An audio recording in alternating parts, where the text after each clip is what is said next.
Am 24. August 1892 passierte ein Schiff den Suezkanal. Es hieß Myrex, benannt nach einer Meeresschnecke. Es war ein 100 57 Meter langes Dampfschiff, schwarz gestrichen, mit einem einzelnen Schornstein, aus dem Rauch aufstieg wie bei zahllosen anderen Schiffen seiner Zeit. Wer es vorbeifahren sah, hätte ihm wahrscheinlich keinen zweiten Blick geschenkt. Doch genau dieses Schiff sollte die Ölindustrie für immer verändern. Der Rumpf des Myrex war kein Laderaum voller Fässer. Er selbst war der Tank. Das Petroleum wurde direkt in den Schiffsrumpf gepumpt. Ohne Fässer, ohne Holz, ohne die endlose Kette aus Händlern, Fassmachern und Verladern, die den weltweiten Öltransport bis dahin geprägt hatte. Es war das erste Schiff dieser Art, das die Verwaltung des Suezkanals überhaupt passieren ließ. Nicht, weil es größer war, nicht, weil es schneller war, sondern weil es Öl in dieser Form transportieren konnte. Heute klingt das selbstverständlich. Damals war es eine Revolution. An diesem Tag begann eine Ära zu enden. Nicht auf einen Schlag. Dafür brauchte es noch Jahre, Gerichtsverfahren, Preiskriege und erbitterte Machtkämpfe. Doch der erste Riss war entstanden. Und manchmal genügt genau das. Denn dieser eine Riss reichte aus, um das Fundament eines Imperiums zu erschüttern. Das Imperium von John D. Rockefeller. Der Mann, dessen Macht dadurch zum ersten Mal ins Wanken geraten sollte, hieß John D. Rockefeller. Doch davon wusste er an diesem Tag noch nichts. Nur wenige Monate später sollte sich das ändern. Der Mann hinter dem Myrex war kein Ingenieur, kein Ölbaron, kein Finanzmagnat. Er war der Sohn eines Londoner Muschelhändlers. Um zu verstehen, was am 24. August 1892 wirklich geschah, muss man mehr als 20 Jahre zurückgehen. 1870. John Davison Rockefeller ist 30 Jahre alt und gründet in Cleveland, Ohio, Standard Oil. Er kauft Raffinerie um Raffinerie auf, nicht mit Gewalt, sondern mit einer Methode, die seine Konkurrenten meist erst erkannten, als sie längst verloren hatten. Das eigentliche Werkzeug seiner Macht war nicht das Öl. Öl war nur das Produkt. Seine wahre Waffe war die Eisenbahn. Rockefeller handelte mit den Eisenbahngesellschaften Sonderkonditionen aus, Rabatte, die sogenannten Drawbacks, von denen kein anderer Raffineriebetreiber profitierte. Je mehr Öl er per Bahn transportierte, desto günstiger wurden seine Transporte. Je günstiger sie wurden, desto mehr konnte er produzieren, und je mehr er produzierte, desto größer wurden seine Vorteile. Doch damit nicht genug. In manchen Verträgen zahlten ihm die Eisenbahngesellschaften sogar Geld für jeden Waggon, den ein Konkurrent verschickte, weil Rockefeller ihnen so viel Geschäft brachte, dass er selbst diese Forderung durchsetzen konnte. Seine Konkurrenten zahlten also mehr. Und ein Teil ihres Geldes landete bei Rockefeller. Mit gewöhnlichem Wettbewerb hatte das nichts mehr zu tun. Es war ein System, in dem jeder Erfolg eines Konkurrenten Rockefellers eigenen Vorteil noch weiter vergrößerte. Bis 1879 kontrollierte Standard Oil mehr als 90% der amerikanischen Raffineriekapazität. Doch Amerika war nicht die ganze Welt. Jenseits der amerikanischen Küsten warteten die Märkte Europas, Asiens und des Nahen Ostens. Und dort stellte sich die entscheidende Frage: Wie brachte man das Öl dorthin? Die Antwort war erstaunlich schlicht: Im Fass. In einem einfachen Holzfass. Rockefeller wollte diesen Markt nicht dem Zufall überlassen. Parallel zu seiner Dominanz in Amerika baute er ein internationales Informationsnetz auf, das im 19. Jahrhundert kaum seinesgleichen hatte. Agenten in den Häfen, Korrespondenten in den Handelsstädten, Menschen, die jeden größeren Schiffsauftrag meldeten, jede neue Raffinerie und jeden Versuch eines Konkurrenten, Öl günstiger auf den Markt zu bringen. Sobald Standard Oil erfuhr, dass ein Konkurrent einen neuen Markt betreten hatte, wurden die Preise gesenkt. Lokal, gezielt und genau so lange, bis der Konkurrent aufgeben musste. Erst danach stiegen die Preise wieder. Wirtschaftsjuristen würden diese Methode später als Raubtierpreissetzung bezeichnen. In den 1880er Jahren gab es dafür noch keinen Begriff. Es gab nur ein Ergebnis: Wer Standard Oil herausforderte, verlor. Genau damit hatte Rockefeller nicht gerechnet. Sie kam aus einer Richtung, die er nie ernst genommen hatte. Nicht von einem amerikanischen Konkurrenten, nicht von einem europäischen Ölkonzern, sondern vom Sohn eines Londoner Muschelhändlers. Was Marcus Samuel dann tat, war kein spontaner Einfall. Es war ein präzise vorbereiteter Plan.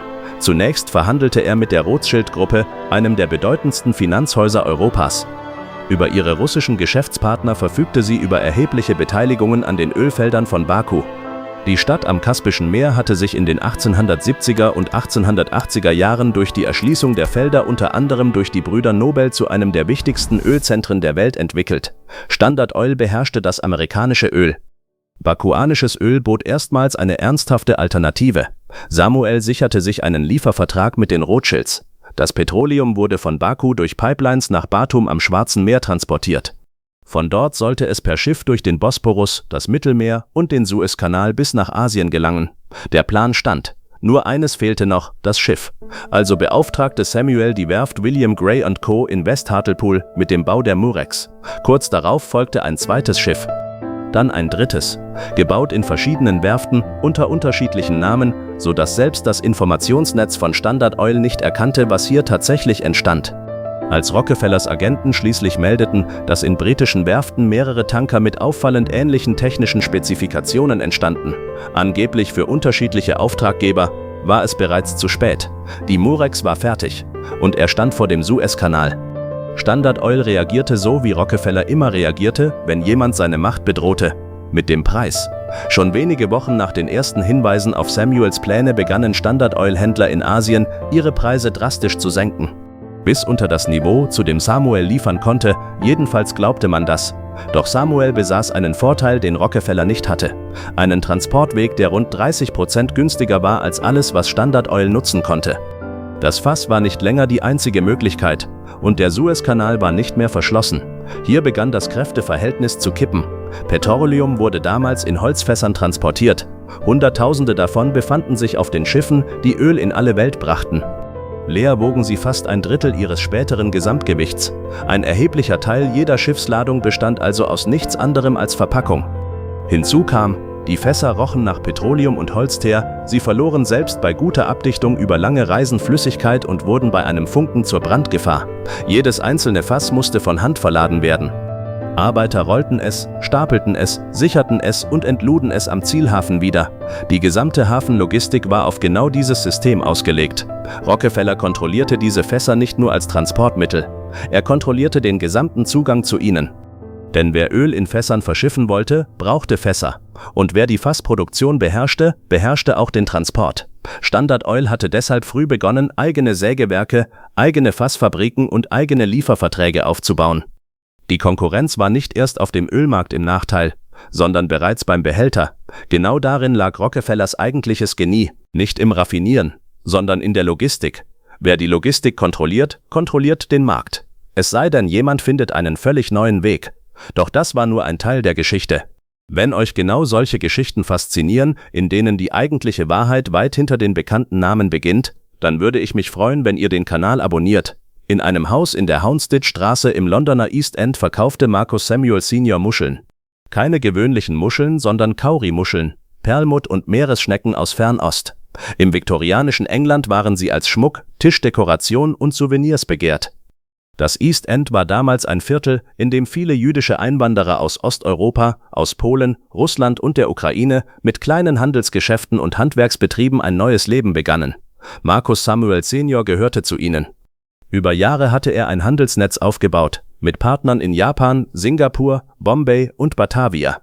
Er wusste, wie der Handel in Asien funktionierte, mit Geduld, mit Vertrauen und mit Beziehungen, die Jahre brauchten, um zu entstehen und manchmal nur einen Fehler, um zu zerbrechen.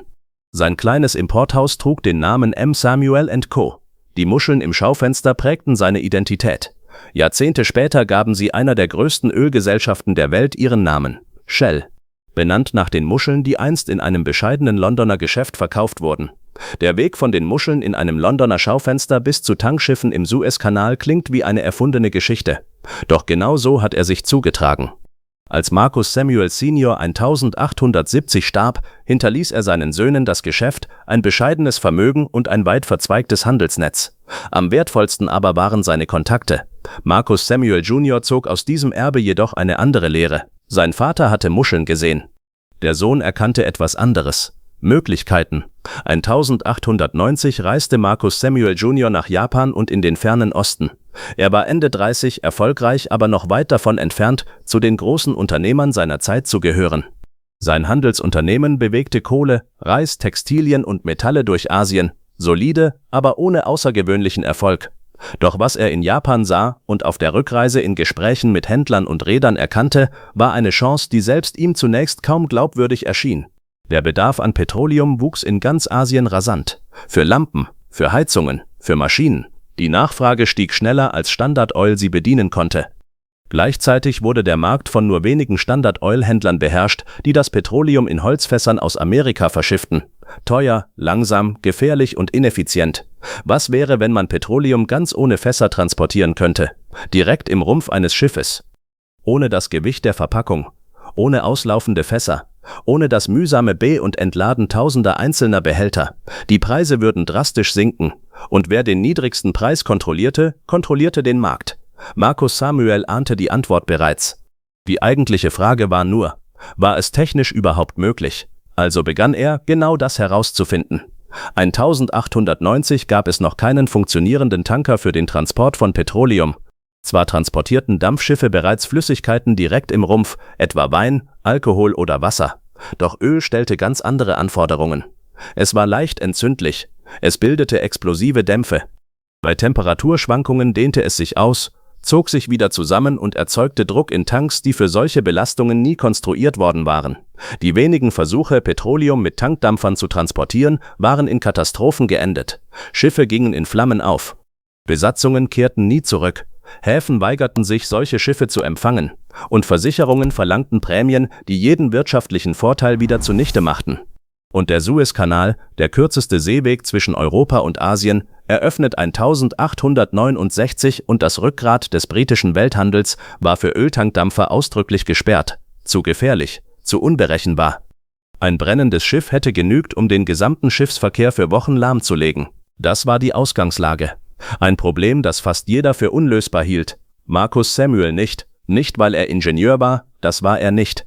Und auch nicht, weil er bereits über das nötige Kapital verfügte, sondern weil er erkannte, dass das eigentliche Problem kein technisches war. Es war eine Frage des Vertrauens.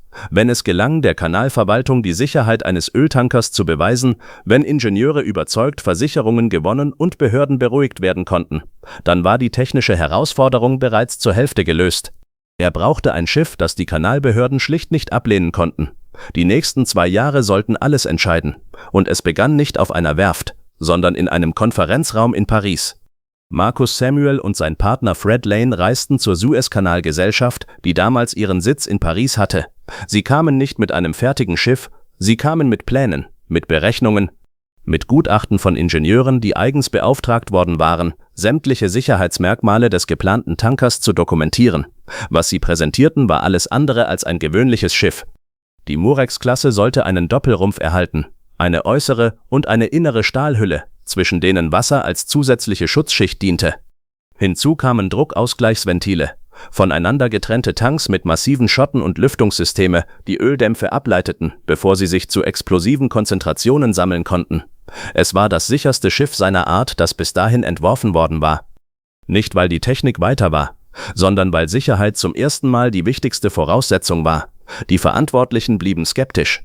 Sie lehnte den Antrag zunächst ab. Doch Samuel und Lane kamen zurück. Mit neuen Gutachten, mit Referenzen, mit Versicherungsexperten, die bestätigten, dass das Schiff unter klar definierten Bedingungen versicherbar war. Doch die Zweifel blieben. Also kamen sie ein drittes Mal. Dann, im Februar 1892, erteilte die Kanalverwaltung schließlich eine Genehmigung, allerdings nur unter strengen Auflagen. Nachtfahrten, Sicherheitsabstand, ein Beobachter der Kanalverwaltung an Bord. Die Murex durfte den Kanal passieren. Doch was zu diesem Zeitpunkt niemand wusste, weder die Kanalverwaltung noch die Versicherungen und schon gar nicht Standard Oil. Samuel hatte nicht nur ein Schiff bauen lassen. Er hatte 9. Alle gleichzeitig, in verschiedenen Werften, unter unterschiedlichen Namen, sorgfältig verborgen vor den Augen von Standard Oil, dessen Informationsnetz in den 1890er Jahren nahezu jedem modernen Geheimdienst Konkurrenz gemacht hätte. In den wichtigsten Häfen der Welt meldeten Informanten jeden Schiffsauftrag, jede Frachtliste und jedes Gespräch zwischen Reedern und Händlern. 9 Tanker, alle nahezu gleichzeitig einsatzbereit. Nur wenige Wochen nach der erfolgreichen Passage der Murex, der Plan war bis ins Kleinste vorbereitet, bekam eines der Schiffe Schwierigkeiten. Mit der Kanalverwaltung, mit Versicherungen oder in einem Hafen konnte der Handel trotzdem weiterlaufen. Senkte Standard Oil die Preise, verfügte Samuel über genügend Kapazität, um profitabel zu bleiben. Und selbst wenn eines der Schiffe sank, damals keineswegs ein unwahrscheinliches Szenario, warteten noch 8 weitere. Das war keine Improvisation. Das war Strategie. Rockefeller ahnte davon noch immer nichts. Am 24. August 1892 passierte die Murex den Suezkanal. 4 Tage später erreichte sie Singapur. Das Petroleum aus Baku, von den Rothschilds über Pipelines nach Batum gebracht und anschließend durch den Bosporus, das Mittelmeer und den Suezkanal verschifft, floss nun in die Lager eines Händlernetzes, das Marcus Samuel über Jahre aufgebaut hatte. Nicht nur in Singapur, sondern auch in Bangkok, in Batavia, in Hongkong, in Saigon, in nahezu jedem Hafen, den sein Vater einst als Handelskontakt aufgebaut hatte. Samuel hatte nicht einfach ein Schiff durch den Suezkanal geschickt. Er setzte eine Lieferkette in Gang, die längst fertig aufgebaut war, bevor ihre erste Lieferung eintraf. Das war keine Improvisation. Es war das Ergebnis jahrelanger Planung. So präzise vorbereitet, dass Historiker später schrieben, Samuel habe das gesamte Handelsmodell im Kopf gehabt, lange bevor der erste Nagel in die Planken eines Tankers geschlagen wurde. Während alle auf die Murex blickten, nahmen auch die übrigen 8 Tanker ihren Betrieb auf. Gebaut zur gleichen Zeit in verschiedenen Werften und unter unterschiedlichen Namen. Innerhalb weniger Monate transportierte Samuel so viel Petroleum durch den Suezkanal, dass die Manager von Standard Oil die Zahlen zunächst für einen Rechenfehler hielten. Es war keiner. Standard Oil? Dort hatte noch immer niemand begriffen, was eigentlich geschehen war. Bis die Preise in Asien zu fallen begannen. Standard Oil reagierte wie immer, mit Preissenkungen. In Singapur, Bangkok und Hongkong, überall dort, wo Samuel lieferte, senkte Standard Oil seine Preise. Drastisch. Rockefellers Manager waren überzeugt, dass Samuel unter diesen Bedingungen kein Geld mehr verdienen konnte. Sie hatten die Kosten berechnet, die Frachtraten, die Schiffe. Die Zahlen schienen eindeutig. Billiger als Standard Oil konnte niemand sein. Nur einen entscheidenden Unterschied hatten sie falsch berechnet. Den zwischen einem Tankschiff und einem Fassschiff. Ein Tanker transportierte Öl, ein Schiff mit Fässern transportierte Öl und Holz. Das Gewicht der Fässer selbst, die Arbeit des Verladens, die Kosten der Fässproduktion, die Verluste durch Sickern und Verdunsten, all das addierte sich. Der Kostenunterschied pro Gallone lag nicht bei wenigen Prozent, er lag bei 30% und mehr. Selbst wenn Standard Oil seinen Preis unter die eigenen Produktionskosten senkte, konnte Samuel günstiger liefern und trotzdem Gewinn machen. Diesen Preiskampf konnte Standard Oil nicht gewinnen, denn das Problem war nicht der Preis, sondern die Struktur. Mich würde an dieser Stelle wirklich interessieren, hättet ihr an Rockefellers Stelle erkannt, dass nicht der Preis, sondern das ganze System das eigentliche Problem war? Doch Standard Oil reagierte nicht nur mit Preisen, sondern auch mit einem Angebot. 1896 erschien ein Abgesandter von Standard Oil in Samuels Büro in London. Das Angebot war so einfach wie eindeutig. Verkaufen Sie uns Ihre Flotte. Samuel zögerte. Das Angebot war überzeugend, vielleicht zu überzeugend. Standard Oil bot mehr, als das Unternehmen nach klassischen Bilanzmaßstäben wert war. Rockefeller wollte seinen Konkurrenten nicht besiegen. Er wollte ihn besitzen. Das war seine Methode. Was sich nicht verdrängen ließ, wurde gekauft. Und was gekauft wurde, hörte auf, ein Konkurrent zu sein. Die Verhandlungen zogen sich über Monate. Es gab Treffen in London, Gegenangebote, Augenblicke, in denen Samuel kurz davor war, zuzustimmen. Doch am Ende sagte er Nein. Manche Historiker vermuten, Samuel habe die Bedingungen für unzureichend gehalten. Rockefeller verlangte mehr Kontrolle, als Samuel bereit war abzugeben. Andere glauben, Samuel habe erkannt, dass ein Verkauf an Standard Oil nicht nur das Ende seiner unternehmerischen, sondern auch seiner persönlichen Unabhängigkeit bedeutet hätte. Doch diese Entscheidung allein bestimmte die Zukunft nicht. Denn während Samuel noch mit Standard Oil verhandelte, entstand in den Niederlanden eine neue Kraft. Eine, die er unterschätzte und die ihn am Ende überholen sollte. Der Mann hieß Henry Wilhelm August Ditterding. Er wurde 1866 in Amsterdam geboren und wuchs in bescheidenen Verhältnissen auf. Nach dem frühen Tod seines Vaters erzog ihn seine Mutter. Später sagte Ditterding, die wichtigste Schule seines Lebens sei die Schule der Knappheit gewesen. Er studierte weder Wirtschaft noch Ingenieurwesen. Stattdessen las er, rechnete und lernte in einer Amsterdamer Handelsbank, wie Zahlen über Erfolg und Misserfolg entscheiden konnten. 1890 übernahm er leitende Aufgaben bei der Royal Dutch Petroleum Company, einem niederländischen Unternehmen, das in den Kolonien auf Sumatra Ölfelder betrieb und das zu diesem Zeitpunkt kurz vor dem Bankrott stand. Da nahm Hoyers an Dienst noch Ensign hatte hinter das Unternehmen nicht mit spektakulären Entscheidungen, sondern mit Disziplin. Er kannte jeden Kostenpunkt und optimierte jeden Erlös. Er schloss Lieferverträge, ließ Raffinerien dort bauen, wo sie wirtschaftlich sinnvoll waren und verhandelte mit Regierungen, Häfen und Eisenbahngesellschaften. Und er beobachtete Marcus Samuel. Er erkannte sofort, was Samuel richtig gemacht hatte. Die Tanker, den Suezkanal und das asiatische Vertriebsnetz. Aber er erkannte auch dessen Schwäche. Samuel dachte noch wie ein Unternehmer. Die Aufgabe war inzwischen größer geworden als ein einzelnes Unternehmen. Royal Dutch verfügte über Öl. Shell brachte die Logistik mit. Zusammen konnten sie Standard Oil herausfordern. De Terding erkannte das sofort. 1897 registrierte Marcus Samuel sein Unternehmen unter einem neuen Namen, The Shell Transport and Trading Company. Nicht nach einer Marketingstrategie, nicht nach einem künstlich entwickelten Markennamen, sondern nach den Muscheln, die sein Vater einst verkauft hatte. Die Muscheln im Schaufenster des East End Importgeschäfts in Houndsditch, die das viktorianische London dekoriert hatten. Sie wurden zum Namen der Gesellschaft, die bald zu einem der größten Ölunternehmen der Welt werden sollte. Das Logo, eine Jakobsmuschel. Pect Maximus. In den ersten Jahren noch naturalistisch dargestellt, mit allen Rillen und Ausbuchtungen einer echten Jakobsmuschel. Seit 1904 vereinfacht. Seit 1971 in der stilisierten Form, die heute auf Hunderttausenden Tankstellen weltweit leuchtet. Eine Muschel als Logo für ein Ölunternehmen. Vielleicht hätte Samuels Vater darüber gelacht. Vielleicht hätte er auch den Kopf geschüttelt. Marcus Samuel starb am 17. Januar 1927 in London. Er hatte ein Leben gelebt, das er sich nicht vorstellen konnte, als er mit 30 Jahren mit den Handelsbüchern seines Vaters arbeitete. Er war Baron geworden, Lord Bearsted, erste Viscount Bearsted, geadelt vom britischen König für seine Verdienste um die Wirtschaft und die Krone. Er hatte Kunstsammlungen zusammengetragen, die heute in britischen Museen hängen. Gemälde von Turner, von Rembrandt.